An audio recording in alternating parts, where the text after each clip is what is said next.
आपने इस महत्वपूर्ण विषय पहलगाम हमला और ऑपरेशन सिंदूर पर मुझे बोलने का मौका दिया। मैं आपका धन्यवाद देना चाहती हूँ। सबसे पहली बात जो मैं कहना चाहूँगी वो यह है कि हमें अपनी देश की सेना पर गर्व है। उनके शौर्य, सामर्थ्य, पुरुषार्थ, साहस, पराक्रम, वीरता और बलिदान को मेरा शत शत नमन। हमारी सेना ने हमेशा मातृभूमि की रक्षा करी है और पूरी तरह समर्पित होकर करी है और इस समर्पण के भाव को हम सदैव और इस समर्पण के भाव के लिए हम सदैव अपनी सेना के कृतज्ञ हैं और रहेंगे। सेना हमारा अभिमान भी है और सेना हमारा सम्मान भी है। सभी सैन्य बल और सुरक्षा बल जो वीर गति को प्राप्त हुए, उन्हें हमारी भावपूर्ण श्रद्धांजलि। बॉर्डर पर भारत के जिन नागरिकों ने अपनी जान गंवाई और जो घायल हुए, उन सभी परिवारों के साथ हमारी संवेदना है। पहलगाम की जो आतंकवादी हमला जो 22 अप्रैल को हुआ, वह कहीं ना कहीं भारत की सुरक्षा पर आघात था। जहां एक तरफ सरकार यह कह रही थी कि सब कुछ नॉर्मल है कश्मीर पे, तो कहीं ना कहीं इस सरकार ने नेशनल सिक्योरिटी की कीमत पर कश्मीर में नॉर्मलसी का जो नैरेटिव सेट करने की कोशिश करी। पहलगाम की घटना कहीं ना कहीं उसी का अंजाम भी है। हमारा सवाल सीधे सरकार से यह है कि आखिरकार यह घटना क्यों घटी। आखिरकार पहलगाम में बाइसान वैली में जहां हज़ारों टूरिस्ट रोज़ जा रहे थे अपने परिवारों के साथ, और मैं पूछना चाहूँगी सरकार से कि अगर आपके परिवार के या हमारे परिवार का कोई भी सदस्य कश्मीर जाता, घाटी में घूमने जाता, तो बिना सिक्योरिटी के क्या आप उन्हें भेज देते? बिना किसी सुरक्षा के आप उन्हें भेज देते? तो क्या एक भारतीय की जान की कोई कीमत नहीं है? कहीं ना कहीं जो यह घटना घटी है, इसके लिए पूरी तरह से यह सरकार जिम्मेदार है और इसको रिस्पॉन्सिबिलिटी भी लेनी पड़ेगी और अकाउंटेबिलिटी भी सेट करनी पड़ेगी। और जिस समय घटना घटी तो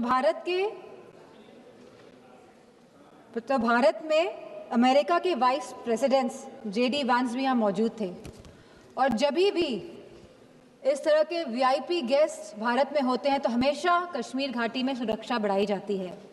लेकिन इस बार जो ये चूक हुई है, और यह खाली बरसान वैली की बात नहीं है, 60 और ऐसे टूरिस्ट डेस्टिनेशंस थे जहाँ पे कोई भी सुरक्षा नहीं थी, और आपके कहने पर ही, भारतीय जनता पार्टी की सरकार के कहने पर ही टूरिस्ट कश्मीर जा रहा था, इस भरोसे के साथ, इस विश्वास के साथ कि वह सुरक्षित है।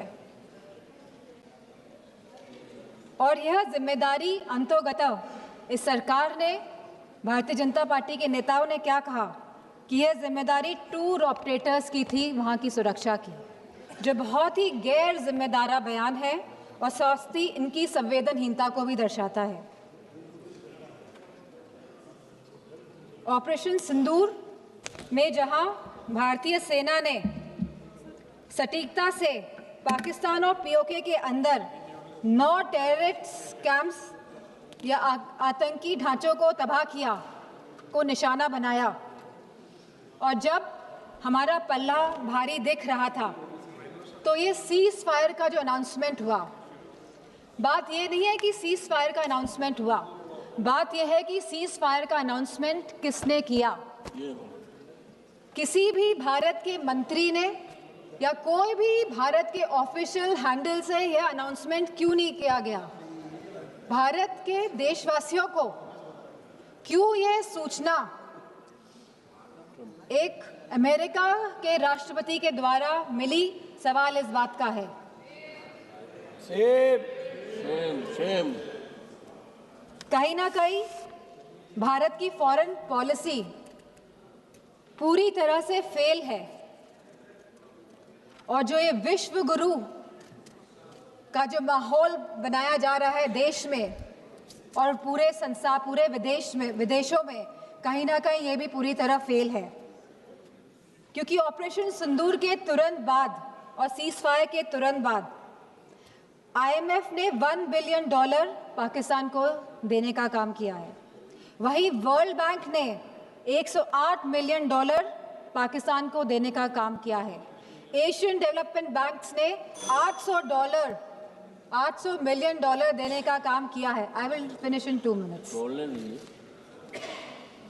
वहीं UN सिक्योरिटी काउंसिल में पाकिस्तान को काउंटर टेररिज्म कमेटी का वाइस चेयरमैन बना दिया गया। यह दर्शाता है कि भारत की फॉरेन पॉलिसी पूरी तरह विफल हुई है। और यही नहीं, पहली बार चीफ ऑफ आर्मी पाकिस्तान का अमेरिका के राष्ट्रपति के साथ लंच करने का न्योता मिला और लंच किया। और बात यहीं पे समाप्त नहीं होती है। आज जनरल माइकल कुरेला को प्रेसिडेंट ऑफ पाकिस्तान ने प्रेस्टिजियस निशान-ए-इम्तियाज अवार्ड भी दिया है। तो ये रिश्ता जो पाकिस्तान का और जो अमेरिका का है और इन रिश्तों के बीच में भारत का खड़ा है, सवाल इस बात का है। सवाल ये भी है कि अगर चीफ डिफेंस स्टाफ ने यह बात कही कि हमारे लड़ाकू विमान गिरे हैं, तो लड़ाकू विमान तो गिनती के हैं। आज नहीं तो कल तो पता ही चल जाएगा कि कितने लड़ाकू विमान गिरे।